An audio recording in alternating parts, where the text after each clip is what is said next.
ہاں جی بالکل، احساس کفالت پروگرام میں نام شامل نہ ہونے پر آج سیلاب متاثرین خواتین اور بچوں نے احتجاجی مظاہرہ کیا ہے اور یہ حکومت پاکستان سے مطالبہ کرنے پر مجبور ہیں کہ احساس کفالت پروگرام میں ان کے نام شامل کیے جائیں۔ آئیے ہم ان مظاہرین سے جاننے کی کوشش کرتے ہیں کہ ان کا اصل مطالبہ کیا ہے اور یہ کیوں احتجاجی مظاہرہ کر رہے ہیں۔ ہمارے کو پیسے بھیج دیو،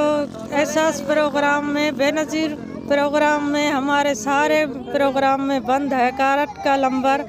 احساس پروگرام کی پیسے دیجیے ہمارے کو مہربانی کر کے۔ ہم سیلاب میں پڑا ہے ادھر روڈ سے، ہمارے کو کچھ بھی نہیں ہے، نہ راشن ہے، نہ بچے کو بھوک سے بیٹھے ہیں، بیمار ہے، دلاوری کا بھی ہمارا ہے، معذور بھی ہے، ہمارے کو مہربانی کرو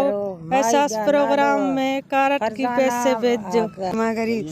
چیکن کھنا روگوں سے کھنوں سے پیسوں نہیں کھا لیے تو یک قسط مانگی تو ماں گری میں حکومت مہربانی کھنی ماں گری وہاں سستی ستت ماں لوڑے جنو لوڑے آوے تا کتیوں گری مجھو نالو اربیلیا، مجھو کارڈ کڈے جو بند تھیو، مجھو پان شوگر جی بھی مریض آ، مجھو مرس بھی کاروبار کوراڑو نہ کندو آ، مجھو پیسہ کڈے جا بند تھی ویا آہن، اچن بھی نہ تھا۔ ہاں مہربانی کرو یہ قسط اساں کے ڈیو۔ یقیناً وفاقی حکومت کی ذمہ داری ہے کہ سب سے پہلے ان غریب خواتین کی احساس کفالت پروگرام میں نام شامل کر کے ان کے شناختی کارڈوں پہ پیسے بھیج دیے جائیں تاکہ ان سیلاب متاثرین کی کچھ مدد ہو سکے۔ کیمرہ ٹیم کے ساتھ مصری بگٹی، وش نیوز، جعفر آباد۔ باقی پیسہ بھی کھو